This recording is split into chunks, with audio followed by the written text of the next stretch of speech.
Donc, moi, je suis Julia Brochard, je suis infectiologue sur l'hôpital de Saint-Nazaire. Et donc, je vais vous parler un petit peu de la vaccination. Donc, c'est un topo un peu générique, en fait, sur la vaccination en elle-même. On va pas du tout parler de questions d'organisation de la campagne de vaccination parce que ça, voilà, ça change très régulièrement. Donc, vraiment, c'est plutôt pour parler du fond que de la forme, on va dire. Donc, j'ai pas de lien d'intérêt avec le sujet. J'ai remis du coup les sources de l'iconographie de ce topo. Donc, pour repartir de la base, parce qu'on voit bien du coup actuellement dans les médias, tout le monde parle de vaccins à ADN, de vaccins à ARN, mais que du coup, on s'est dit que tout le monde ne savait pas forcément à quoi ça correspondait, tout ça. Donc, vous avez du coup le schéma d'une cellule humaine, avec du coup en bleu le cytoplasme et puis en rose le noyau. Au sein du noyau des cellules humaines, du coup, on a notre code génétique qui est donc de l'ADN, avec du coup deux brins composés donc d'acide désoxyribonucléique, qui est l'abréviation ADN, et en fait qui est un peu notre espèce de code barre, en fait, tout notre code génétique. Quand on veut du coup produire des protéines, notre organisme, il va synthétiser de l'ARN, du coup, qui lui n'a qu'un brin, qui est moins stable, qui sert de support intermédiaire, du coup, de messager, qui va sortir du noyau et qui va être lu par un espèce de lecteur de code barre, qui est du coup le ribosome et qui va du coup produire les protéines de l'organisme. Donc ça, c'est notre organisme, nos cellules, comment elles fonctionnent. Le coronavirus, du coup, lui, il est composé beaucoup plus simplement, c'est-à-dire qu'il a une membrane qui est composée de lipides, de protéines, une enveloppe avec des protéines, et puis au sein de cette membrane, du coup, flotte en fait son matériel génétique qui est de l'ARN. Du coup, le virus, c'est un virus à ARN. Dans les différents virus, du coup, il y en a certains qui sont des virus à ARN, comme la grippe, la rougeole, par exemple, et puis il y a des virus à ADN, du coup, comme le virus de l'herpès, le virus de la varicelle. Et puis, on voit que du coup, tout autour de la membrane du coronavirus, du coup, sont disposées des petites protéines qui s'appellent les protéines spike, qui vont nous intéresser du coup pour la vaccination. Les vaccins dont on parle beaucoup actuellement, du coup, sont donc des vaccins à ARN, qui est une nouvelle technologie vaccinale, où en fait, on a pris des petites particules de gras, du coup, donc de lipides, au sein desquelles, du coup, a été incorporé un morceau d'ARN. Donc, c'est pas tout le génome du virus, c'est seulement un petit morceau du génome du virus, et qui est le petit morceau qui va coder pour la fabrication de ces protéines spike, du coup, qui sont à la surface. L'avantage de ces vaccins-là, c'est qu'on n'a pas besoin de cultiver le virus. Donc, du coup, c'est beaucoup plus facile à produire et ça permet de produire plus rapidement et à plus grande échelle. L'autre avantage, c'est que comme c'est juste un petit morceau de code barre, on imagine du coup qu'on puisse, au gré des différentes mutations, pouvoir modifier cette séquence d'ARN. Et puis, l'ARN, on a vu tout à l'heure, du coup, il est rapidement détruit par les cellules parce qu'il n'est pas très stable. Ça, du coup, on va dire que c'est plutôt un avantage et un inconvénient parce que le fait que ce ne soit pas une molécule très stable, et du coup, ça nécessite une conservation par la congélation, avec une congélation à moins 80 degrés pour le vaccin de Pfizer et moins 20 degrés pour le vaccin de Moderna. Pourquoi cette différence entre les deux? Je ne sais pas l'expliquer. Du coup, personne n'a l'explication. C'est des histoires de technologie industrielle. Mais ça rend compliqué la logistique. Comment il marche du coup ce vaccin-là? En fait, quand on injecte le vaccin, on injecte donc ce petit morceau d'ARN entouré de gouttes de lipides qui vont du coup rentrer dans les cellules musculaires et puis les cellules du système immunitaire. L'ARN va être lu du coup par notre lecteur de code barre qui sont nos ribosomes et ils vont du coup fabriquer la protéine spike du virus. Donc c'est pas tout le virus, mais c'est seulement la protéine spike. Et du coup, nos anticorps vont se former du coup pour reconnaître cette protéine. Et pour pouvoir, du coup, si jamais on rencontre à un moment le vrai virus, les anticorps qui se sont spécialisés parce qu'ils ont déjà été en contact avec la protéine spike vont aller reconnaître le virus, se fixer aux cellules du système immunitaire, et puis du coup, les macrophages vont détruire le virus. Alors, est-ce que ça marche? Ça marche très bien. Du coup, il y a 2 grands essais, donc avec 43 000 patients pour le vaccin Pfizer et 30 000 patients pour le vaccin Moderna, ce qui nous fait 70 000 participants au total. Donc, c'est beaucoup plus que la majorité, enfin, que la plupart des vaccins qui sont mis sur le marché actuellement, et qui ont montré une efficacité de 95% sur les formes symptomatiques. C'est-à-dire qu'il y a eu 8 cas de Covid chez les patients vaccinés versus 196 cas chez les patients non vaccinés. Et c'est à peu près les mêmes ordres de grandeur du coup pour l'autre vaccin. Sur les formes sévères, donc vraiment les formes qui nécessitent une hospitalisation et de l'oxygène, on a une efficacité du coup de l'ordre de 89%. Est-ce que le vaccin marche sur les infections asymptomatiques et sur la transmission? Ça, pour le moment, on n'a pas la réponse. Parce que pour faire ça, il faudrait faire des PCR toutes les semaines, du coup, après la vaccination, pendant 3 à 6 mois. Vous imaginez bien qu'en pratique, c'est un peu compliqué. Et donc, actuellement, on n'a pas de données sur le portage et la transmission.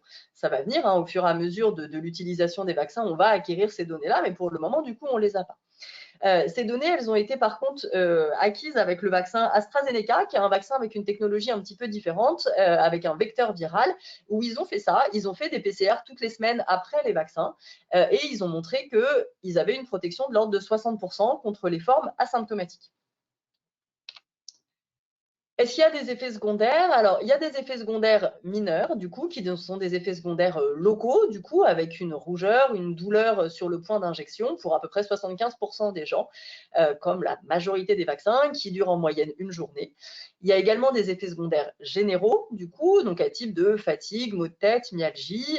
Donc, il y en a à peu près 65%, sachant que quand on regarde, du coup, il y en a 40% dans le groupe placebo, donc c'est-à-dire de gens qui n'ont reçu que de l'eau ou du sérum physiologique, du coup, dans l'injection, parce que c'est des choses très fréquentes, hein, d'être un peu fatigué, d'avoir un peu mal à la tête, c'est pas forcément lié au vaccin. Quand on regarde vraiment les symptômes qui ont vraiment eu un retentissement sur la vie quotidienne, du coup, c'est à peu près 4% des gens qui ont été fatigués au point que ça retentisse sur leur vie quotidienne et 2% de maux de tête qui avaient un retentissement sur la vie quotidienne. Ces effets sont un petit peu plus fréquents à la deuxième dose qu'à la première. Est-ce qu'il y a des effets secondaires graves? Alors, dans les essais, il n'y a pas eu de réaction allergique. Par contre, depuis que le vaccin est utilisé à beaucoup plus large échelle, il y a eu des cas rapportés, généralement chez des patients qui avaient des antécédents allergiques, et ces réactions ont été résolutives dans 100% des cas. Et puis maintenant, du coup, on connaît un peu mieux. En fait, ces réactions allergiques, elles sont vraiment liées aux particules lipidiques qui entourent l'ARN du coup dans le vaccin, et notamment un lipide de synthèse du coup qui est le PEG. Le PEG, du coup, c'est ce qui est dans le macrogol, ce qui est dans le Pharmax. Est-ce qu'il y a des effets secondaires à long terme? Pour le moment, il n'y en a aucun rapporté, sachant qu'on est à plus de 3 mois de recul du coup dans les essais, et puis qu'il y a une surveillance de la pharmacovigilance qui est en cours dans tous les pays du coup qui ont commencé les campagnes de vaccination, en sachant qu'il n'y a aucun vaccin connu actuellement, toutes maladies confondues, hein, que ce soit la polio, la grippe, etc., qui n'a d'effet indésirable au-delà de 6 semaines, donc sachant que là, on est déjà à 3 mois de recul. Et puis maintenant, du coup, on a de recul sur plus de 10 millions de doses du coup, distribuées, et il n'y a pas eu d'effet secondaire du coup, à long terme et d'effets secondaires graves au-delà de ces histoires d'allergie. Au bout de combien de temps le vaccin est efficace? Alors, il assure une protection partielle, en fait, à peu près 12 jours après la première injection, puisque quand on regarde les gens qui ont fait un Covid entre la première et la deuxième injection, il y en avait déjà 2 fois moins chez les patients vaccinés versus ceux qui n'étaient pas vaccinés. Et la protection, par contre, elle est vraiment maximale 15 jours après la deuxième injection.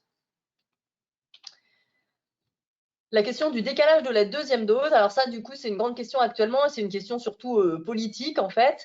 Dans l'essai Pfizer, en fait, la deuxième dose, elle pouvait être faite entre le 19 et le 42e jour, du coup, et ils ont montré qu'il y avait déjà une efficacité partielle de la première dose, même s'il n'y avait pas suffisamment de cas pour vraiment conclure là-dessus. Après, ça, c'est vraiment de la stratégie pragmatique, en fait, de gestion de crise. Alors, c'est pas qu'une décision politique, hein, c'est quand même basé sur des considérations scientifiques, avec un avis favorable au décalage de la deuxième dose rendu par l'OMS et par la NSM. Et donc, il avait été proposé déjà depuis 15 jours, je crois maintenant, de décaler la deuxième dose à 28 jours au lieu des 21 prévus pour le vaccin Pfizer, hors patients d'EHPAD et patients immunodéprimés pour lesquels on restait à 21 jours. Ça avait également pour avantage d'avoir du coup le même schéma pour les deux laboratoires de vaccins.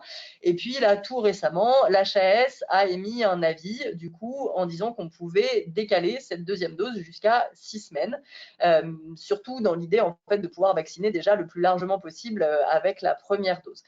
Ça, pour le moment, c'est un avis de l'HAS. Il n'y a pas eu de choses statuées officiellement sur cette question. Est-ce que le vaccin reste efficace sur les variants? Alors actuellement, les mutations du variant anglais, elles n'impactent pas l'efficacité du vaccin, mais oui, ça pourrait arriver, et c'est notamment la crainte plus avec le variant sud-africain et éventuellement du coup certains autres variants. L'avantage des vaccins à ARN, c'est que du coup, on peut modifier la séquence en fait du virus et du vaccin pour pouvoir s'adapter aux mutations. Alors évidemment, ça suppose de reproduire des vaccins et puis de revacciner tout le monde. Mais théoriquement, du coup, c'est faisable. Puis l'autre chose, c'est que si globalement le virus circule moins, on verra moins de mutations émerger. D'où l'idée d'accélérer en fait le plus vite possible la campagne de vaccination. Est-ce que le vaccin peut transmettre la maladie? Non, puisqu'on n'injecte pas de virus. Du coup, on injecte seulement un petit morceau du matériel génétique du virus, et donc ça ne peut pas provoquer d'infection à Covid, et ça ne peut pas rendre contagieux, et ça ne peut pas positiver du coup les tests PCR. Oula, pardon. Ah. Désolée, ah oui. J'ai été d'emblée à la fin. Voilà, pardon. Est-ce que le vaccin peut modifier nos gènes? Non, l'ARN viral ne rentre pas dans le noyau, du coup on a vu tout à l'heure. Et puis l'ARN du vaccin, il est composé de nucléotides qui sont un peu différents en fait de ceux de l'ARN humain.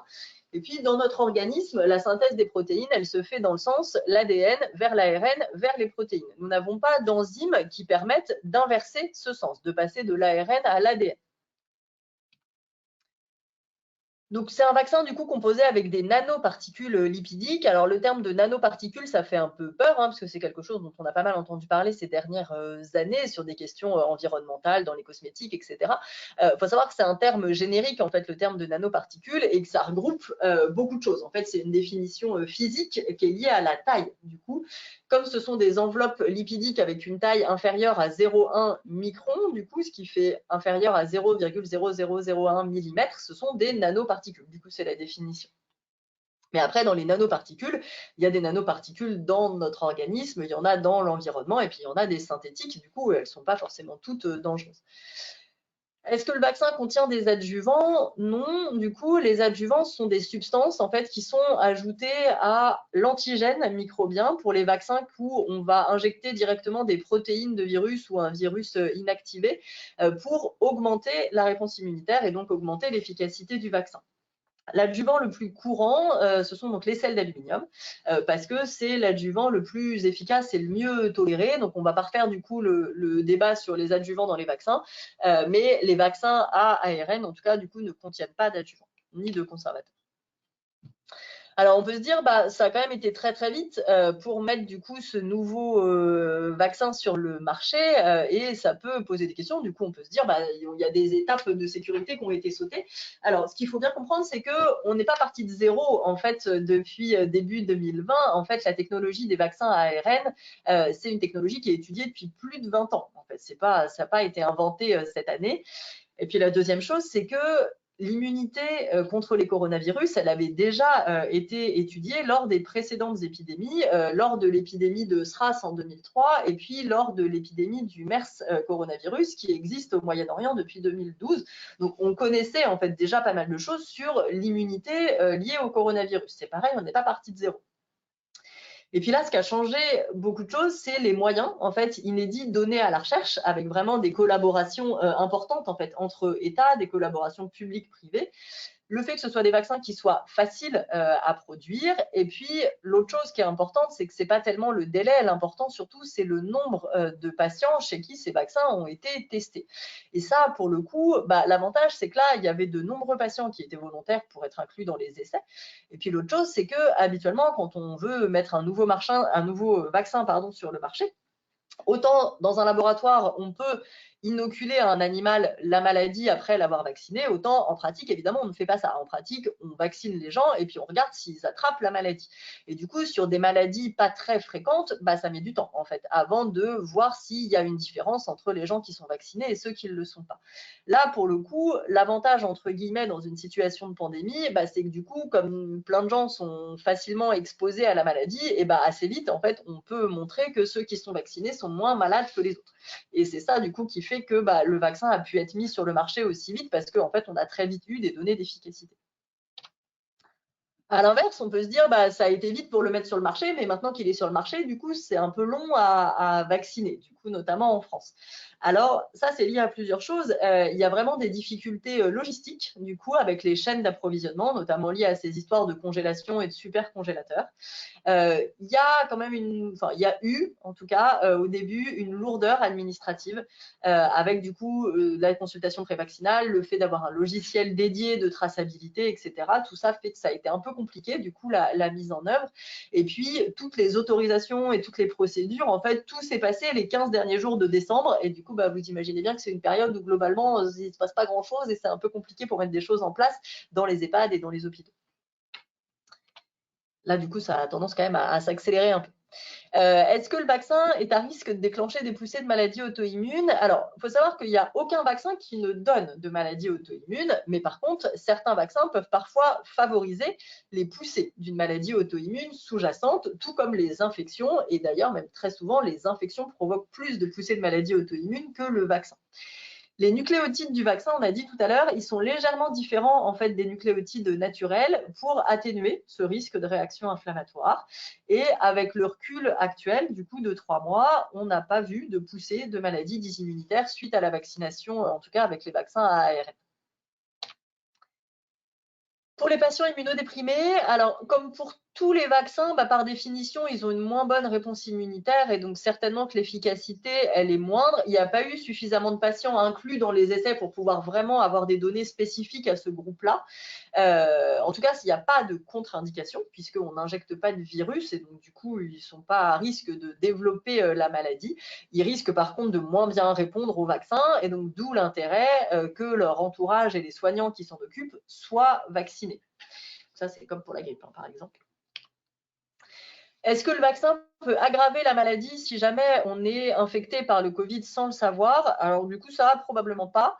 C'est quelque chose qui peut exister, qui existe par exemple avec la dengue, ou quand on a déjà eu une dengue avec un certain sérotype, si on est infecté ou si on est vacciné contre la dengue, on est plus à risque du coup de faire une forme grave de dengue.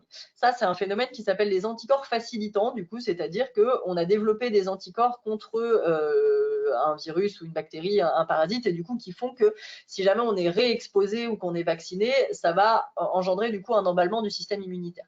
Ce phénomène-là, du coup, n'existe pas avec le Covid, enfin avec le SARS-CoV-2.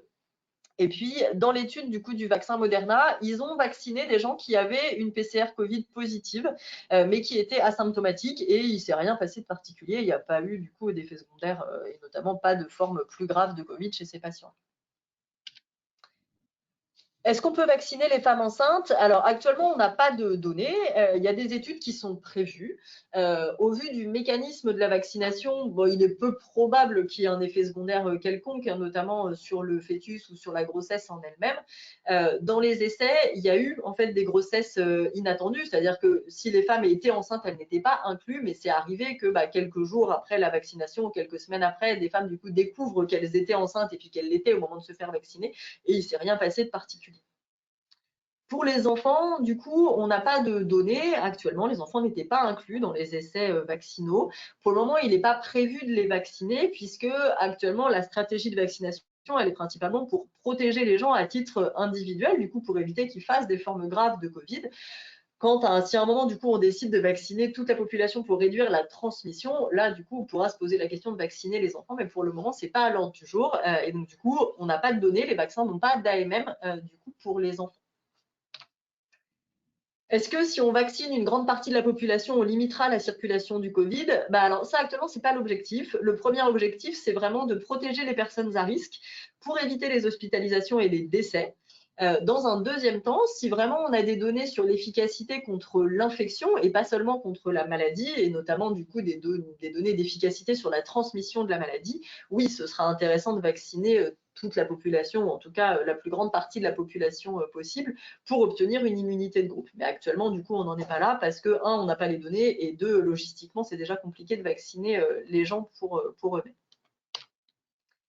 Concernant ces histoires d'allergie, alors le risque estimé d'allergie avec le recul là qu'on a sur les plusieurs millions de doses qui ont déjà été distribuées, on estime du coup que le risque d'allergie, il est de 0,001%. Donc, c'est un peu plus que les autres vaccins, sachant qu'il y a probablement quand même un biais de déclaration, c'est-à-dire que là, actuellement, du coup, c'est des vaccins qui sont très surveillés et tous les effets secondaires sont systématiquement remontés. Il est fort possible que toutes les allergies aux vaccins qui sont mis sur le marché depuis des années ne soient pas toutes systématiquement remontées et que du coup, les allergies, la fréquence soit un peu sous-estimée. Pour vous donner une comparaison, c'est par exemple du coup quand même 8 fois moins que les allergies alimentaires graves du coup chaque année. En fait, il y a une contre-indication au vaccin si on a une allergie grave et immédiate au PEG, du coup, donc au polyéthylène glycol ou au polysorbate. Alors, en pratique, du coup, c'est quand même pas très fréquent. Les gens qui sont allergiques au PEG ou au polysorbate, en fait, il y a certains médicaments qui en contiennent, c'est notamment certaines chimiothérapies et puis certains traitements à base d'interférons pégylés, du coup, c'est comme ça, puisque c'est justement pour ça que ça s'appelle comme ça. Les gens qui ont fait des allergies immédiates à autre chose, donc un urticaire, un œdème de Koinck, à la pénicilline, aux produits de contraste, etc., la vaccination n'est pas une contre-indication. Par contre, du coup, on augmente la surveillance et c'est des gens qu'il faudra surveiller 1 heure du coup après la vaccination au lieu des 15 minutes habituelles. Et puis les allergies non graves, du coup, donc les toxidermies, les allergies à type d'éruption cutanée, notamment par exemple après la pénicilline, ça c'est pas un problème, il n'y a pas de mesure de précaution particulière. Donc il y a un petit organigramme du coup qui a été fait par le service d'allergologie du CHU de Nantes où du coup voilà en gros si on a un antécédent d'allergie à un médicament contenant du PEG ou du macrogol et que c'est une allergie immédiate, on ne vaccine pas. Si c'était pas une allergie immédiate, du coup on peut vacciner mais avec une surveillance. Et puis si on a un antécédent d'allergie grave à autre chose, du coup on peut vacciner mais avec une surveillance un peu plus rapprochée et étendue. Est-ce que l'immunité acquise par l'infection, donc par le Covid en lui-même, est plus ou moins importante que celle acquise par le vaccin? Ça, c'est compliqué de répondre parce qu'en fait, l'immunité acquise par l'infection, elle est variable, notamment en fonction de la gravité de l'infection, en fonction de l'âge, en fonction du terrain. On sait que pour les formes mineures, du coup, donc les formes asymptomatiques ou les formes très peu symptomatiques, la protection, elle est assez limitée. À l'inverse, pour les formes graves, du coup, on a des anticorps qui persistent du coup à 3 mois et voire même à 6 mois dans la grande majorité des cas. On estime que la vaccination, elle donne à peu près une immunité comparable à celle qui est conférée par les formes graves, du coup, donc c'est-à-dire globalement 6 mois, et au-delà de 6 mois, pour le moment, du coup, on ne sait pas. Qu'est-ce qu'on fait du coup pour les gens qui ont déjà eu la Covid? Alors, il y a 2 questions. Il y a est-ce qu'il y a un risque du coup à les vacciner? Ça, du coup, on a peu de données, mais dans les essais, quand ils ont vacciné les gens qui avaient soit une sérologie positive, soit une PCR positive, il ne s'est rien passé. Donc, a priori, ce qu'on a dit tout à l'heure, comme il n'y a pas ces phénomènes d'anticorps facilitants, il y a peu de risques du coup à vacciner quelqu'un qui a déjà eu la Covid. Est-ce que ça sert à quelque chose? Ça, c'est une autre question. En fait, c'est compliqué parce que dans les études, en fait, ils ont pu vacciner parfois des personnes qui avaient une sérologie positive, mais en fait, il y a trop peu de cas pour pouvoir comparer. C'est-à-dire que sur les cas, globalement, il n'y a pas eu de cas de Covid, que ce soit chez ceux qui avaient eu le vaccin ou chez ceux qui ne l'avaient pas eu. Mais il y a trop peu de patients pour pouvoir conclure.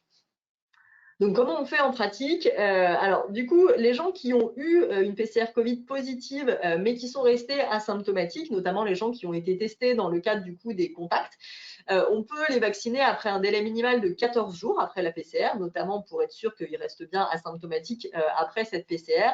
Et il y a même une discussion un peu en cours de savoir s'il faut vraiment les vacciner ou pas, en fait. Pour les gens qui ont eu un Covid symptomatique, on considère qu'ils ont une immunité de au moins 3 mois.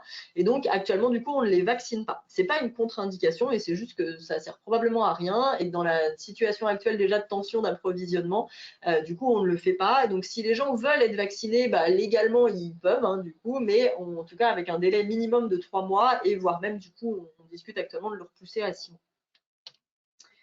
Donc, on ne fait pas de test systématique avant la vaccination, que ce soit une PCR ou une sérologie. Si les gens sont, au moment d'être vaccinés, cas contact, parce que on vient de découvrir que leur conjoint, leur collègue, du coup, a une PCR Covid positive, et du coup, on attend 14 jours. En fait, on attend une semaine qu'ils aient leur PCR à J7, et puis d'être sûr une semaine plus tard, du coup, qu'ils n'aient toujours pas développé de symptômes. Et puis, dans le cadre des expositions répétées, du coup, en EHPAD notamment, il est proposé de ne pas tenir compte des contacts. Si les gens, du coup, parce que là, actuellement, c'est des questions qui commencent à arriver, en fait, de gens qui ont fait leur première injection de vaccination et puis qui, quelques jours plus tard, malheureusement, du coup, ont des symptômes ou, en tout cas, ont une PCR Covid positive. Dans ces cas-là, on ne fait pas la deuxième injection. Du coup, c'est pas qu'il y a un risque, mais c'est que, du coup, il n'y a pas d'intérêt parce qu'on considère qu'ils seront protégés du coup par le Covid qu'ils ont fait entre les deux, et que c'est juste que la première dose n'a pas été suffisante, ou en tout cas les délais étaient trop courts pour qu'ils soient protégés. Est-ce qu'on devra se faire vacciner tous les ans? Actuellement, on n'a pas la réponse. Ça, en fait, ça pose deux questions. Quelle est la durée du coup de l'immunité conférée par le vaccin? Et est-ce qu'éventuellement, il va y avoir des mutations du virus qui vont nécessiter de se faire vacciner tous les ans? Donc ça, on ne sait pas. Oui, peut-être, mais actuellement, on n'a pas la réponse à cette question. Et juste pour terminer, sur les autres types de vaccins, parce que du coup, ça va arriver. Il y a notamment du coup là, le vaccin AstraZeneca et puis le vaccin Sanofi qui vont probablement bientôt être mis sur le marché. Alors, il y a d'autres vaccins qui sont en cours d'étude, hein, du coup, sur le Covid. Il y a les vaccins avec des virus atténués ou inactivés. Ça, c'est des technologies qui sont déjà connues. C'est comme ça qu'on fabrique, par exemple, les vaccins contre la fièvre jaune ou la rougeole pour les vaccins atténués, et puis contre la grippe ou la polio pour les vaccins à virus inactivés. C'est des vaccins qui sont contre-indiqués chez les immunodéprimés pour les vaccins vivants atténués. Et pour les vaccins inactivés, du coup, ils ont une efficacité qui est un peu moindre. Et puis, la difficulté, c'est que ça nécessite une culture virale. Et donc, du coup, la production est plus compliquée. On peut faire des vaccins également avec des sous-unités protéiques, c'est-à-dire qu'on va prendre directement des protéines du virus, donc par exemple là des protéines spike, qu'on va mettre avec des adjuvants pour le coup. Ça, c'est une technologie qu'on connaît parce que c'est comme ça qu'on fait les vaccins, par exemple contre l'hépatite B, contre la coqueluche. On sait que c'est des vaccins qui ont une efficacité du coup un peu moindre. C'est le projet par exemple de Sanofi. On peut faire des vaccins avec des vecteurs viraux, donc c'est-à-dire qu'on prend un virus qui est soit pas pathogène pour l'homme, soit très peu pathogène, et du coup on lui colle dessus des protéines du coup du coronavirus. Ça, du coup, ça marche bien. C'est compliqué en fait si les gens ont déjà fait une infection par le virus qui sert de vecteur, du coup, parce que très vite en fait leur système immunitaire va détruire le virus vecteur, et du coup ne va même pas avoir le temps de reconnaître qu'il y avait d'autres protéines dessus. C'est compliqué à produire, donc du coup voilà, c'est pas les plus simples. C'est le projet du laboratoire AstraZeneca, c'est la technologie également du vaccin russe Sputnik, et c'est la technologie qui est en cours de développement pour le vaccin de l'Institut Pasteur. Et puis, dernière technologie, c'est qu'on peut fabriquer en fait des pseudo-virus. Du coup, c'est-à-dire qu'on fait un espèce de cheval de Troie qui ressemble à un virus, qui ressemble à du coronavirus, mais sur lequel on a juste mis des petites protéines du coronavirus. Ça, du coup, ça marche très bien comme technique. Par contre, c'est très compliqué à produire, et donc pour le moment, du coup, ça va probablement pas être mis sur le marché rapidement, en tout cas pour le coronavirus. Dans les vaccins qui ont eu déjà un accord préalable en fait de l'Union européenne, donc il y a le vaccin Pfizer, donc qui est le premier qui a été mis sur le marché, le vaccin Moderna, pareil, qui est l'autre vaccin à ARN, qui a l'avantage du coup de se conserver plus facilement, puisque du coup c'est à moins 20 degrés et puis on peut le laisser au réfrigérateur jusqu'à 30 jours. Le vaccin AstraZeneca, qui est un vaccin donc à vecteur viral, du coup, donc qui ne pose pas ces problèmes de conservation et de congélation, hein, donc sur le plan logistique, ce sera plus simple. Le vaccin Janssen, qui est pareil, un vecteur viral, et puis le vaccin Sanofi, qui est avec des protéines recombinantes et puis un adjuvant. Vous ne voyez pas du coup dans cette liste le vaccin russe, puisqu'il n'y a pas eu d'accord de l'Union européenne du coup pour ce vaccin-là, et la Russie ne faisant pas partie de l'Union européenne, du coup ils ont commencé à l'utiliser chez eux, mais pour le moment du coup il n'est pas à l'ordre du jour de l'utiliser dans les pays de l'Union européenne. Et j'en ai terminé. Alors, est-ce que vous avez des questions? Alors, sachant que je ne sais pas comment on fait pour voir les questions.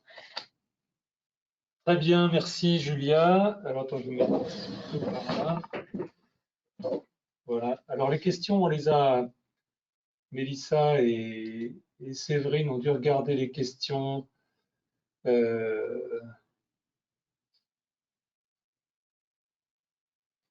Pourquoi? Oui. On peut démarrer aussi les questions. Si vous souhaitez poser une question à Julia, vous mettez en route votre micro et vous posez votre question. Nous sommes 48 en ligne, donc on essaiera de se caler dans les temps. Attends.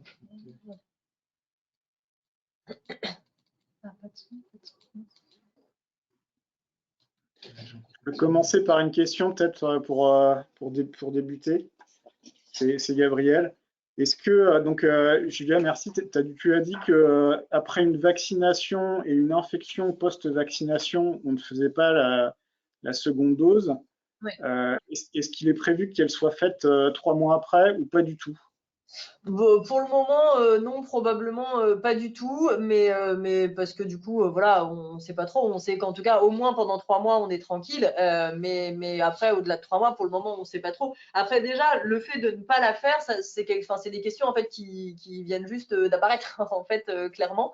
Et du coup, bah voilà, pour en avoir rediscuté avec Maëva Lefebvre et puis avec Odile Launay qui coordonne du coup toutes ces questions sur la vaccination. Voilà, on dit que de façon pragmatique, il n'y avait pas d'intérêt à la faire, en tout cas, on considérait que comme les gens qui avaient fait un Covid symptomatique, on était protégés pendant au moins 3 mois. Donc pour le moment, du coup, on ne sait pas. Et puis après, ça repose la question, c'est est-ce qu'il y a un intérêt à faire une deuxième dose avec 3 mois d'intervalle entre les deux? Et ça, du coup, je n'ai pas la réponse. Donc pour le moment, du coup, non, c'est pas prévu, mais peut-être que d'ici 3 mois, on aura des données et qu'on pourra un peu plus dire ce qu'il faut faire. Hein, mais... En tout cas, ce qui est rassurant aussi dans ton propos, là, c'est de montrer que bien qu'il y ait eu des délais très courts de confection finalement de ces vaccins, ça repose sur des technologies qui sont éprouvées depuis un certain nombre d'années et en plus testées sur le SARS, le premier SARS en fait, et puis le MERS-CoV, ce qui nous donnait une antériorité finalement à cette recherche qui a expliqué des choses, quoi. Donc ça aussi, ce sont des éléments disons, de mise en confiance. C'est-à-dire qu'au départ, on sentait beaucoup de réticence, mais là, on a l'impression qu'on est plus confronté plutôt à un manque de vaccins, plus qu'à un manque de demande de la population. Excusez-moi, quand on dit que le vaccin avait été testé pour le SARS-CoV-1 et le MERS-CoV, pour le coup, il avait été donné, enfin, il y avait vraiment un vaccin qui était sorti, il avait été donné chez les patients ou non, c'était juste au stade de la recherche? Ouais, non, c'était vraiment au titre de la recherche. Du coup, il n'y a pas eu de vaccin développé à grande échelle et diffusé dans la population pour les deux. Bah, déjà, le SARS-CoV-1, du coup, ça s'est arrêté assez vite, en fait, du coup, donc il n'y a pas eu le temps de faire tout ça. Et pour le MERS, du coup, c'était pas encore du coup mis sur le marché, parce qu'encore une fois, là, ce qui a changé avec le Covid, c'est vraiment l'ampleur de la pandémie et la durée, et du coup, qu'on fait que voilà, que la recherche a eu des moyens énormes et du coup pour pouvoir mettre ça sur le marché. Mais non, il n'y avait pas eu de vaccin mis sur le marché ni pour le COVID ni pour le MERS. Oui, c'est ça. Par contre, la technologie de fabrication était Voilà, déjà mais c'est du coup, ce que je disais, c'est qu'on Oui. n'est pas parti de zéro. Du coup, Oui. on n'a pas commencé du coup en janvier à réfléchir, à se dire ah bah comment on pourrait faire du coup pour fabriquer un vaccin contre le coronavirus, quoi. C'était déjà quand même des questions qui étaient déjà bien avancées. Est-ce qu'on a des premières données pour le vaccin AstraZeneca? Parce que si j'ai bien compris, il devrait probablement avoir la MM prochainement, mais je ne sais pas trop quand est-ce qu'on pourra l'avoir. Comme la technologie est un chouïa différente, Ouais. voilà, qu'est-ce qu'on peut donner comme argument? Est-ce qu'on sait déjà un petit peu au niveau des allergies s'il va y avoir d'autres contre-indications? Parce que nous, actuellement, on fait surtout des consultations prévaccinales puisqu'on n'a pas encore accès au vaccin. Mais voilà, ça nous permettrait un peu de les orienter aussi dans l'attente de ce vaccin-là. Alors, je crois que du coup, l'étude vient juste d'être publiée. J'avoue en toute honnêteté que je n'ai pas eu le temps de la lire, mais je crois qu'ils viennent juste en effet de publier leur étude d'efficacité avec une efficacité qui est un peu inférieure du coup à celle des vaccins ARN, pardon. Après, les histoires d'allergie, ce sera certainement pas les mêmes problématiques parce que c'est pas du tout la même technologie de fabrication et que les allergies là des vaccins ARN, c'est pas un problème en fait lié au Covid, en fait, enfin lié au SARS-CoV-2, c'est vraiment un problème lié à la technologie et aux particules lipidiques. Le vaccin AstraZeneca, du coup, c'est un vaccin avec un vecteur viral et donc il y aura certainement pas du coup ces mêmes problématiques d'allergie. Mais du coup, actuellement, on n'a pas beaucoup enfin, les données viennent tout juste de sortir et j'avoue que du coup, j'ai pas eu le temps de me plonger là-dedans.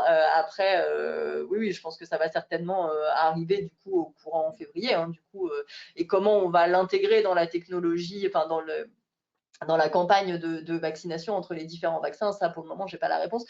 Probablement que comme ils posent pas les mêmes problématiques de conservation et de multidose que les vaccins ARN, on peut imaginer qu'ils soient peut-être plus développés en effet pour la vaccination en ville, du coup parce qu'il sera certainement plus simple à manier. A priori, donc l'AMM va être, devrait être obtenue mi-février pour AstraZeneca, avec une mise à disposition du vaccin Moderna. Là, je passe sur Moderna, seconde quinzaine de février. Donc en fait, ça sera disponible courant mars ou pour l'AstraZeneca, Moderna, on l'aura plus rapidement, a priori. Merci.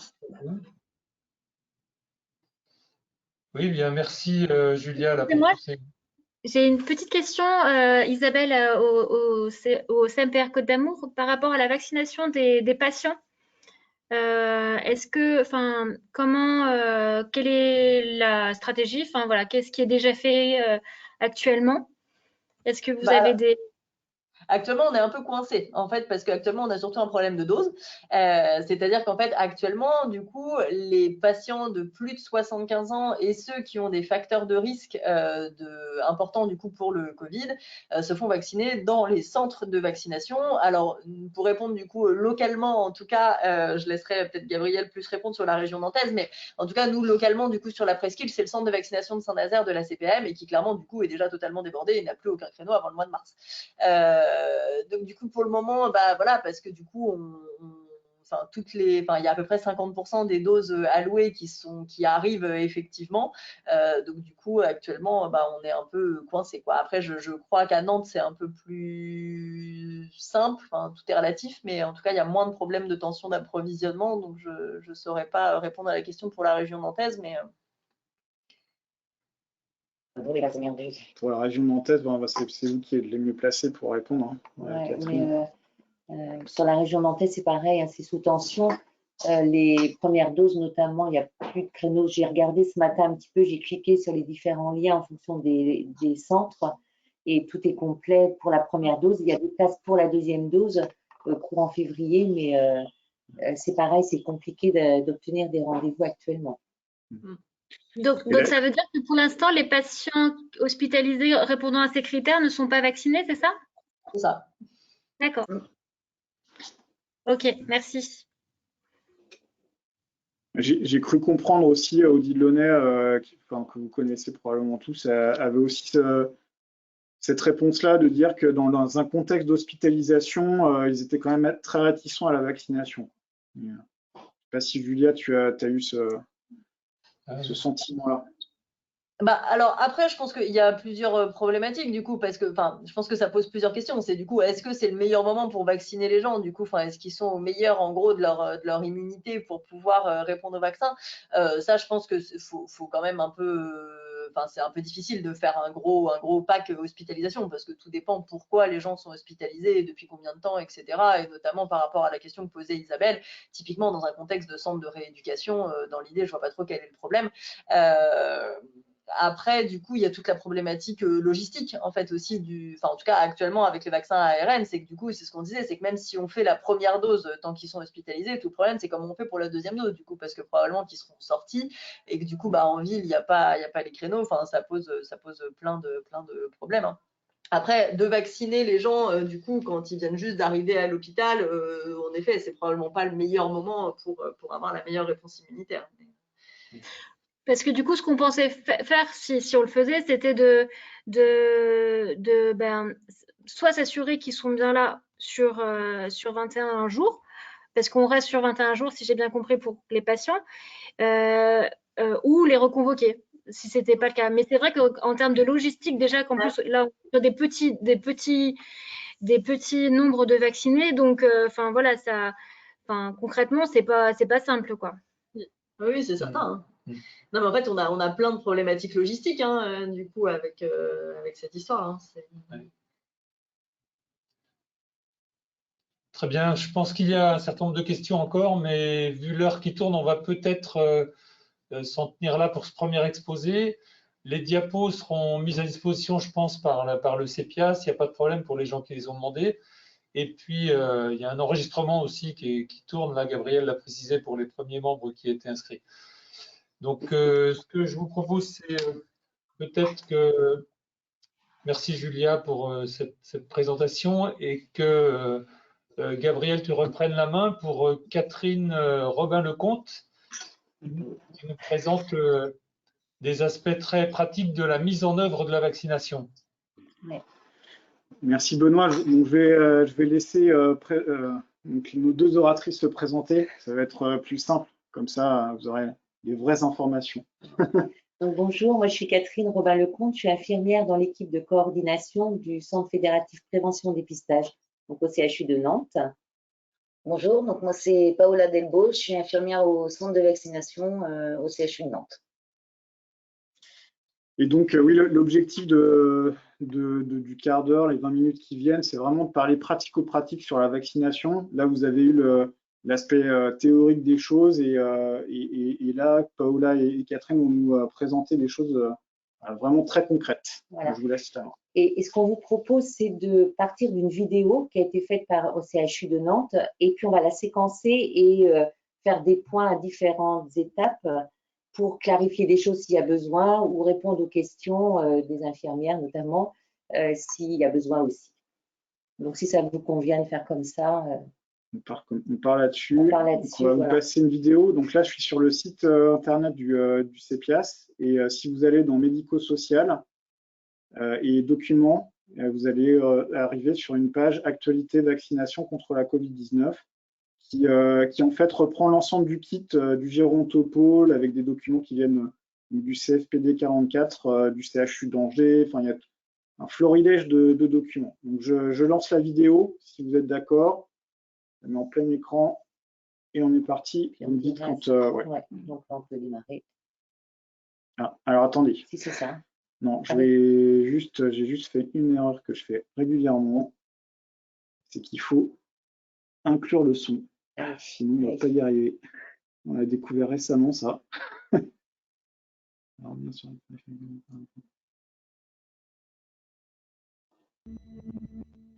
alors, ça marche toujours pas.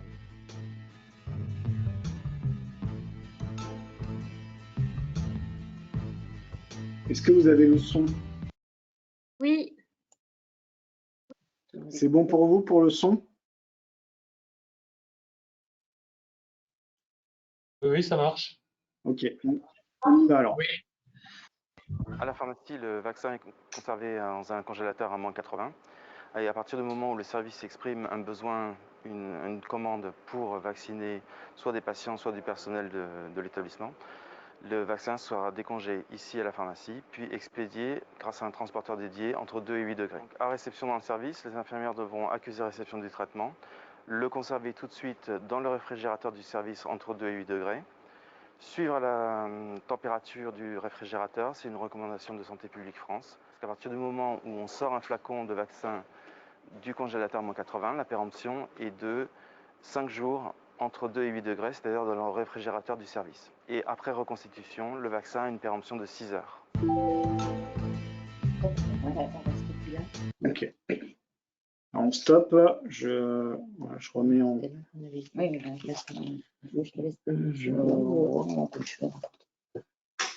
Voilà, allez-y. Alors donc, comme vous avez pu voir au niveau de la congélation et décongélation surtout, c'est la pharmacie qui gère. Donc, je pense que chez vous, c'est la même chose. Le vaccin va arriver dans un sachet opaque puisqu'il doit être mis à l'abri de la lumière. Donc, il va arriver dans un sachet comme ça. Et récemment, on a appris qu'il devait être transporté debout. Hein, donc, voilà, le petit flacon que vous avez vu dans la vidéo. Donc, ils doivent être transportés debout. Voilà, donc on n'a pas forcément les explications, mais enfin, on a vu tout à l'heure qu'il était très fragile. Donc voilà, donc vous allez avoir aussi une étiquette de coller sur le sachet. Donc il faudra bien vérifier la date, l'heure à laquelle il a été décongelé, et puis sa péremption. Puisque comme on l'a dit, une fois décongelé, il va pouvoir se conserver 5 jours au réfrigérateur. Donc le flacon tel quel. C'est bon pour vous? Oui, on va s'arrêter là pour l'instant. On va repartir. Voilà le flacon de vaccin qui se présente sous la forme d'une solution blanchâtre qui peut être légèrement trouble. Il faut bien penser avant la reconstitution à retourner doucement le flacon 10 fois avant la dilution. Pour la dilution, on va utiliser une seringue de 2 ml et l'aiguille verte de 21 gauges. On prélève 1,8 ml de sérum physiologique qu'on verse dans le flacon pour la dilution. On va retourner à nouveau 10 fois ce flacon doucement et on obtient un liquide qui est légèrement opaque mais qui ne doit pas être floconneux. Dans le flacon, on a suffisamment de vaccin pour constituer 6 doses de vaccin. Jusqu'à aujourd'hui, on en faisait 5. On a maintenant l'autorisation d'en faire 6. On va stopper. Tu veux dire? Non, je gère. Donc, avant la dilution, enfin la reconstitution du vaccin, il faut bien le retourner doucement, vraiment pour éviter de casser les nanoparticules du produit. Et quand on injecte les 1,8 cc de sérum physiologique, on les injecte tout doucement. C'est presque du goutte à goutte. Même chose pour éviter de casser ces nanoparticules. Et puis donc après, ne pas oublier encore de le retourner 10 fois doucement. Donc vraiment, il faut avoir comme maître mot la lenteur, la douceur pour ce vaccin. Il faut vraiment le manipuler avec toutes les précautions le plus doucement possible, quoi. Donc il faut vraiment prendre son temps, surtout au début, pour bien préparer et bien faire chaque étape et surtout ne pas oublier les étapes. Hein, donc au départ, c'est pas un automatisme que de se dire on mélange, enfin on le retourne 10 fois, on injecte notre sérum phi, on retourne 10 fois, donc tout ça tout en douceur. Et il faut bien penser à récupérer 1,8 ml d'air, en fait, quand on a reconstitué le produit, mis notre sérum phi à l'intérieur du flacon, on doit récupérer 1,8 ml d'air du flacon, en fait. Sinon, ça va faire. Sinon, ça va éclabousser et on risque de perdre du produit. Ça fait l'équilibre de la pression, en fait. Ouais, donc ça, c'est pour la reconstitution. Ouais, et puis maintenant, on va passer à l'étape qui est de la préparation des doses. Je fasse les choses correctement. Voilà, je remets en partage d'écran.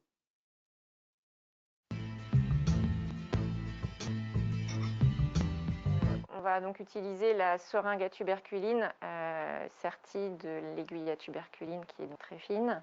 C'est assez pratique d'utiliser cette position où la seringue est presque horizontale, ce qui va permettre à l'aspiration de voir apparaître une petite bulle d'air, et quand on poursuit l'aspiration, la bulle d'air va venir se mettre à la surface. Le produit est très visqueux et donc sans cette petite manipulation, on n'arriverait pas à faire bouger la bulle.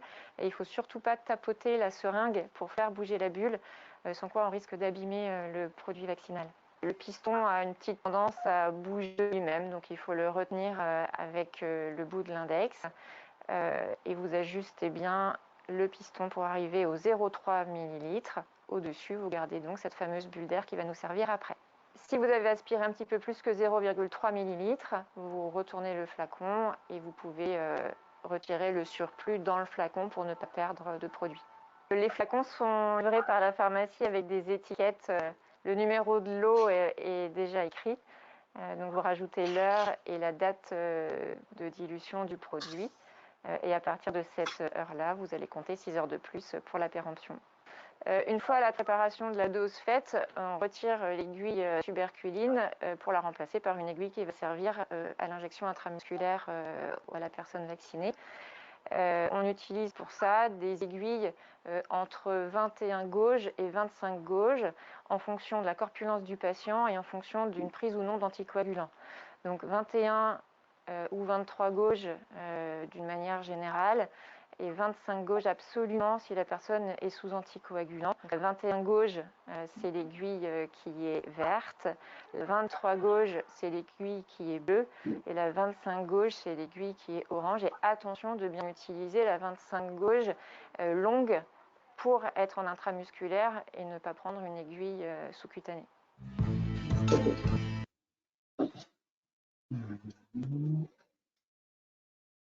Alors, vous avez pu voir, lorsqu'on prélève le produit, donc il faut vraiment qu'on ait 0,3 ml de produit dans la seringue.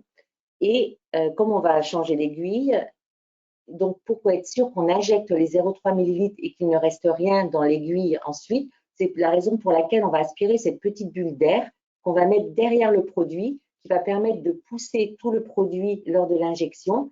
Et cette bulle d'air, elle restera dans l'aiguille à la fin. Donc, comme ça, on est sûr d'avoir notre dose complète. Donc, c'est là où il faut être assez vigilant à préparer son vaccin et s'assurer qu'on a vraiment la bonne dose à injecter à la personne.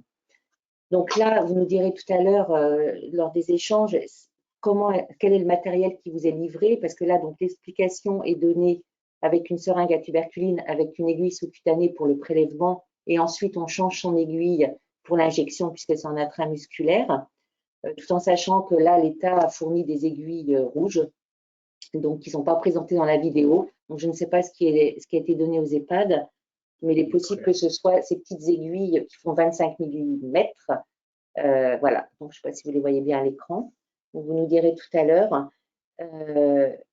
Et si toutefois, vous n'aviez pas des aiguilles pour prélever, des aiguilles sous-cutanées pour prélever le produit, à ce moment-là, on prélèverait avec l'aiguille avec laquelle on injecte, donc une aiguille AIM. Et à ce moment-là, il faut toujours s'assurer qu'on aura bien les 0,3 ml dans le vaccin et prendre cette bulle d'air au début pour pousser, et puis qu'il ne reste pas de produit dans la seringue. Je ne sais pas si je suis très claire, parce que c'est un petit peu complexe. Dans l'aiguille, pardon. Il ne reste pas de produit dans l'aiguille. Donc, ça veut dire qu'on réaspirera pour s'assurer que l'aiguille est vide. Si on injecte de l'air au départ, il n'y a pas de problème, ce n'est pas grave. On est dans le muscle, donc il n'y a pas de souci. Qu'il y ait 0,1 ml d'air d'injecter dans le muscle du bras, ça ne pose aucun problème. Et puis l'air qui sera derrière restera dans l'aiguille puisqu'elle servira à pousser le produit. Donc voilà. Et il faut vraiment que la bulle d'air qui permette de pousser le produit ne fasse pas en dessous de 0,1 ml. Sinon, on ne peut pas pousser tout le produit. Il reste du liquide du coup dans l'aiguille même.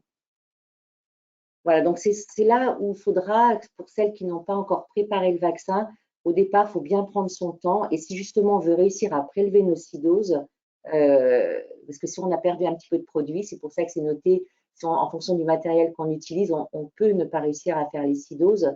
Mais c'est la raison pour laquelle il faudra prendre son temps au départ. Moi, c'est vraiment ce qu'on dit, hein, bien prendre le temps pour maîtriser le geste.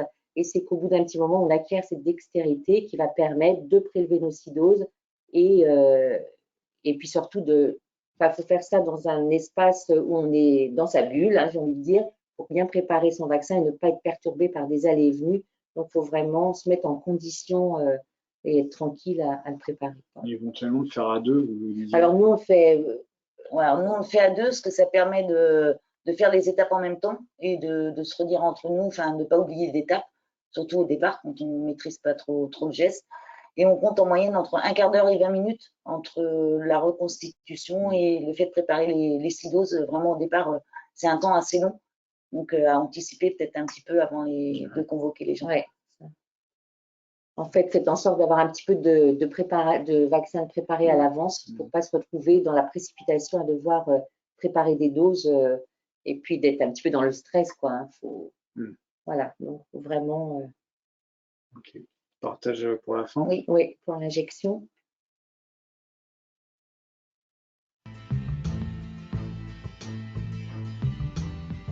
Avant d'injecter le vaccin, donc on fait mettre le bras de la personne sur la hanche, sa main sur la hanche, afin d'avoir le bras en abduction à 60 degrés pour bien faire ressortir le muscle du deltoïde. Et on place son pouce et son index, donc le pouce en dessous de l'acromion et l'index sous le muscle du deltoïde. Et on pique au milieu à 90 degrés en tendant bien la peau. Et on injecte une seule fois. Il n'est pas nécessaire d'injecter doucement parce que même si on injecte rapidement, ça ne fera pas plus mal que d'injecter doucement. Si la personne est sous anticoagulant, il faudra bien penser à faire une compression de 5 minutes puisque nous faisons une intramusculaire stricte. Et il ne faut pas faire de retour veineux parce qu'on est rarement dans une veine d'une grosse veine au niveau du muscle du deltoïde. Après l'injection, il faudra garder le patient en observation pendant 15 minutes. Et il faut bien prévoir une mallette d'urgence, donc avec une seringue d'adrénaline en cas de choc anaphylactique. Après l'injection, il peut y avoir un malaise vagal, ça arrive régulièrement en vaccination. Dans ce cas, il faut allonger la personne et lui surélever les jambes et la laisser doucement reprendre ses esprits et le signaler au médecin responsable du service.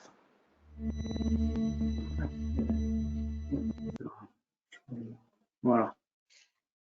Alors donc, dans la vidéo qui avait été tournée notamment pour l'injection du vaccin, ça avait été tourné avant qu'on ait une information qui change, hein, parce que bon, on est habitué au changement.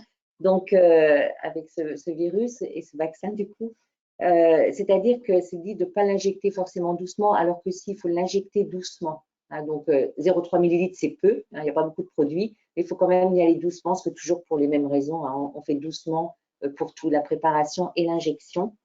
Donc voilà cette petite nuance par rapport à la vidéo. Et puis ce qu'on n'a pas dit tout à l'heure, c'est qu'on a parlé des 5 jours une fois décongelée au réfrigérateur. Une fois la seringue reconstituée, on peut la garder 6 heures.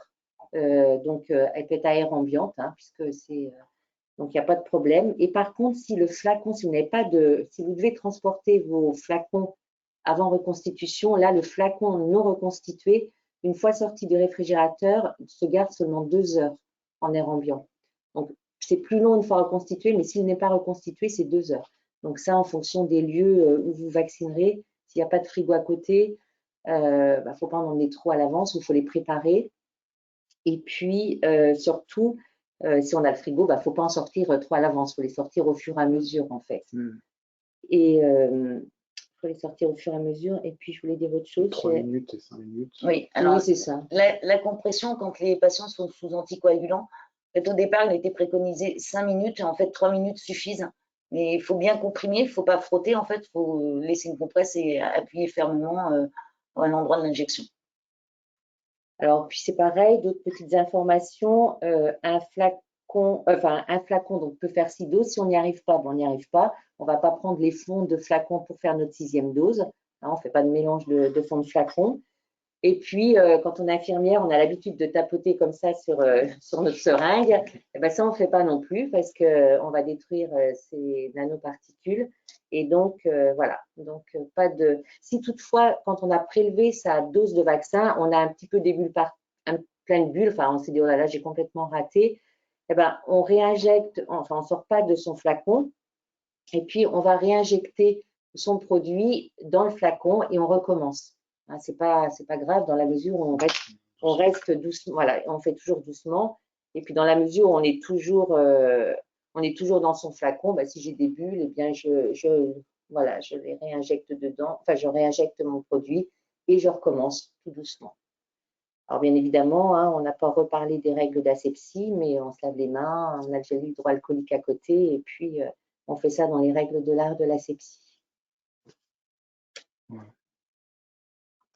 Ça a été dit dans la vidéo aussi, hein, le liquide, le produit doit avoir un aspect blanchâtre et surtout il ne doit pas y avoir de particules qui nagent dans ce liquide. Si toutefois on a un liquide qui a des particules dedans, on ne l'utilise pas parce que c'est pas comme ça que doit être l'aspect du vaccin. Alors, vous trouverez, comme je disais, vous trouverez tout un tas de documents sur le site du CEPIAS ou ailleurs d'ailleurs, parce que je crois que le Gérontopole a diffusé des documents. Donc, il y a les documents d'information, fiches pratiques préparation, phase pré-vaccination, phase de vaccination, fiches pratiques aussi, et puis post-vaccination. Donc, j'ai essayé de distinguer les différentes phases pour que ça soit plus facile à lire. Est-ce que vous avez des questions sur ces aspects pratiques de reconstitution, utilisation, injection? Et est-ce que ça correspond au matériel que vous avez à disposition pour être sûr que c'est vrai qu'il y a ces difficultés-là parfois d'approvisionnement entre les seringues, les aiguilles, donc ça peut ajouter un petit peu à la difficulté. Nous, on n'a pas encore été livrés, mais justement, je me demandais si le matériel, si les seringues tuberculiniques étaient livrées, parce qu'on les a demandées auprès de notre pharmacie qui nous a dit que c'était en rupture de stock. donc voilà. Alors par contre, c'est celle-ci qu'il faut pour injecter le vaccin, parce que vu la quantité de vaccins… Alors en fait, il y a des stocks d'État, du coup, qui sont des seringues tuberculiniques de 1 cc, mais en fait, vous n'aurez pas les aiguilles dessus. D'où l'importance d'avoir une aiguille IM que vous montez, que vous utilisez pour prélever le liquide dans le flacon et que vous allez vous servir pour injecter à votre patient. Ok, donc on aurait les seringues, mais pas les aiguilles. C'est bien ça. Hein. Ouais, les aiguilles sont à part, en fait. Ce ne sera pas des aiguilles cutanées, du coup, qui sont sur les seringues tuberculines. Donc soyez vigilants à ça. Si vous voyez que ce sont des longues qui font à 25 mm ou plus, des aiguilles à IF, donc c'est celle avec laquelle vous injectez. Il n'y a pas de faute à injecter, à prélever et à injecter avec la même aiguille. Ça marche. Voilà, c'est pas une faute de faire comme ça. Merci. Pour notre part, nous avons eu les kits complets des aiguilles avec la seringue tuberculinique dessus. Ce qui fait que même nous avons trop d'aiguilles tuberculiniques au regard de notre besoin finalement. Puisque du coup, derrière, on a positionné, nous avions des aiguilles rouges pour réaliser l'injection en plus. Oui, alors les aiguilles rouges, elles servent surtout celles-ci pour les patients qui sont sous anticoagulants. Parce que sinon, il faut des IM qui sont un peu plus grosses. Mais bon, après, voilà, si on n'a pas autre chose, on peut injecter. C'est vrai que nous, comme tout était dans le kit, c'est ce que nous avons utilisé. Par contre, je les ai trouvés difficiles à décapuchonner. Alors oui, apparemment, c'est un petit peu compliqué, ouais. Décapuchonner, elles ne sont pas faciles. Il faut se méfier parce que de temps en temps, en fait, elles se désadaptent. Une fois que vous avez fini, elles restent dans le bras du patient. Donc voilà, on a eu les deux situations, effectivement. Parce que je pense qu'à la base, ces aiguilles, elles servent sur des seringues Luerloc. Donc elles doivent être vissables en fait. Et je pense que c'est pour ça qu'elles restent moins bien positionnées sur les seringues AIDR. Il faut peut-être les donner un petit quart de tour en les mettant. Je ne sais pas si ça aide, oui, peut-être. Après, c'est à l'usage qu'on s'approprie aussi son matériel. Et c'est pour ça que, une fois encore, il faut bien prendre le temps au départ pour faire les choses, quoi. Donc, et l'important, c'est qu'on ait bien nos 0,3 millilitres à injecter pour avoir une dose exacte de vaccin. Puis faire attention aux AES aussi, hein, bien entendu, aux accidents d'exposition de piqûres. Oui, avec le conteneur OPCT à disposition, bien se mettre dans le contexte de la vaccination avec l'ergonomie de travail qui va avec, ce qui n'est pas simple. Mais... On n'est pas obligé de mettre de gants, hein, on ne met pas de gants pour vacciner. Donc vous passez les mains au gel hydroalcoolique et puis on vaccine et puis après on jette le tout, l'aiguille montée dans le conteneur à aiguille. Et juste, je vais revenir juste sur la traçabilité. Dans la vidéo, à un moment donné, on voit notre collègue qui remplit donc l'étiquette avec l'heure de préparation du vaccin et la fin de validité de cette préparation. Sur ces étiquettes, il y a le numéro de l'eau. Il faut bien vérifier ce numéro de l'eau correspond bien au flacon qui vous sont livrés. Parce que nous, on a eu 2 numéros de l'eau circulants. Donc, il faut se méfier que ce soit bien les bonnes étiquettes. Et il ne faut pas oublier de coller cette étiquette sur le certificat sur le questionnaire patient ou dans le dossier du patient si vous n'avez pas de questionnaire patient. Par contre, ces étiquettes, pour notre part, on ne les avait pas. On avait anticipé, on avait prévu des étiquettes avec ces informations, mais elles n'étaient pas livrées avec les flacons. J'ai vu l'autre fois sur un site, elles sont arrivées en décalage, enfin, le même jour, mais un petit peu décalé. Mais c'est vrai que l'idéal, c'est d'assurer qu'on a tout le matériel avant de débuter, quoi. Après, ça n'a pas, ça n'a pas freiné la vaccination. C'est juste en termes logistiques pour anticiper pour les autres, de prévoir de quoi étiqueter si à tout hasard il n'y avait pas les étiquettes. Et puis bien penser à noter si le site d'injection, c'était dans le deltoïde gauche ou le deltoïde droit. Et surtout, c'est un vaccin qui ne se fait pas ailleurs. Ça ne se fait pas ni dans la cuisse ni dans la fesse. L'AMM du vaccin, c'est uniquement dans le deltoïde en intramusculaire strict. Est-ce que vous avez d'autres questions sur ces sujets de vaccination? Juste pourquoi c'est uniquement le deltoïde? Enfin, en fait, je réfléchis, je pense juste, moi, j'étais patient polyhandicapée et j'en ai une qui a des moignons un petit peu partout. Et j'ai un doute sur, c'est pas partout, sur les calandres. J'ai juste un doute si habituellement on la vaccine dans le deltoïde ou si on fait ailleurs. Donc, j'ai la question, juste une histoire d'AM. Il faut nous l'étudier uniquement pour l'AM ou autre chose. C'est ça, c'est juste une histoire d'AM, c'est parce que le vaccin a été testé uniquement dans le deltoïde et que la réponse immunitaire attendue, elle a été testée au niveau du deltoïde. Merci. Benoît, je te laisse là pour conclure. Oui, très bien, Gabriel. Écoute, attends, je vais me remettre en face. Merci. Oui, donc on a vu que ça soulevait pas mal de questions. C'est vrai que cette question de vaccination est quand même très sensible. Bon, organisée à la fois avec le concours d'infectiologues et puis finalement dans les établissements en fonction des des gens qui sont expérimentés, soit dans l'organisation, soit, là j'ai vu que plusieurs infirmières hygiénistes étaient impliquées dans leur établissement pour les vaccinations. Donc, ce qui fait qu'on a sans doute des questions au fur et à mesure et on sera sans doute amené à refaire des petites mises à jour parce que vous avez vu qu'un certain nombre de questions étaient encore en suspens et que finalement on obtiendra des résultats au fur et à mesure que le temps passe et que l'expérience s'accapare. Donc, nous verrons s'il y a lieu d'organiser des réunions de ce type-là, un petit peu ponctuelles comme ça. Et vous nous faites part aussi de vos commentaires et disons, à la fois, là, on a fait un peu vite dans l'organisation, mais si vous avez des propositions à nous faire sur la forme, sur le temps, sur la durée, etc., vous pouvez adresser soit au secrétaire d'hygiène du service, à Saint-Nazaire, soit au CEPIAS, vos adresses, et puis on fera un petit questionnaire d'évaluation sur l'opération. Voilà, en tout cas, moi, je trouve que les exposés ont apporté un certain nombre d'éléments. Moi, je suis honnêtement très, très surpris par finalement la fragilité de ce vaccin qui est soulignée quand même à plusieurs étapes, à plusieurs moments. Sur quoi ces fragilités sont-elles, comment sont-elles étayées? Quels sont finalement les risques de manipulation, soit un peu trop brutale, soit finalement on ne sait pas trop. Est-ce que vraiment ça peut mettre en cause l'efficacité du vaccin de manière? C'est autant de questions. Donc, on a tous les yeux rivés sur les suites que vont donner en fait, toutes ces injections. Comment ça va se passer. Donc, c'est vrai que pour l'instant, les établissements sont tout de même sur deux fronts. Le front de la surveillance de l'épidémie et la surveillance des clusters aussi dans un certain nombre d'établissements. Et le front de vaccination, là aussi, les énergies sont mobilisées pour essayer de parvenir plus vite à protéger le maximum de personnes dans l'établissement. Voilà, en tout cas, merci de votre participation. Merci aux CEPIAS de la logistique. Ça nous intéresse bien, finalement, ces nouvelles possibilités de réunion dans la distance. Et puis, on fera le point de tout ça ensemble. Voilà.